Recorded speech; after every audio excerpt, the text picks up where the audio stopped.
मैं तो बड़ा फैन हूँ तुम्हारा यार। Thank you. जबरदस्त तुम वीडियोस बनाते हो यार। सर इसको शिकवा है आपसे वसीम भाई, पूरा करना है इसका शिकवा। आपका शिकवा हमने आप पूरा कर क्यों लिया।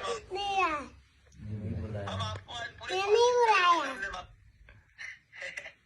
हम आपको पूरे पाकिस्तान के सामने आज टेलीविजन में दावत देंगे और आपको अगले साल पहली रमजान सबके साथ बुलाएंगे। अभी आप रमजान खत्म हो रहा है ना, माशाल्लाह से। पाकिस्तान के सामने दावत देंगे, बुलाएंगे, ठीक है ना? ठीक है। ठीक है। और हम आपको हाँ, और अभी मैं फिर रमजान के बाद फिर आपसे मुलाकात भी करूंगा इंशाल्लाह। मैं रईसानी अंकल से रब्ता करूंगा इंशाल्लाह। और आपके साथ बैठ के खाना खाऊंगा, अच्छा सा खाना खाएंगे। इंशाल्लाह। चाय पिलाओगे ना मुझे अच्छी सी? नहीं। यार ये क्या बात है यार? हाँ बादामी चाय पिलाना मुझे, चाय में उर्दू बादाम नहीं आता है। उर्दू नहीं आता है, क्या कह रहे हैं? कहता है उर्दू सही नहीं आता है। ओ, उर्दू मैं सीख रहा हूँ, मैं सीख लेंगे वो, मैं सिखा दूंगा बस। चाय पिलाना बस, चाय पियेंगे साथ बैठ के। बुआ।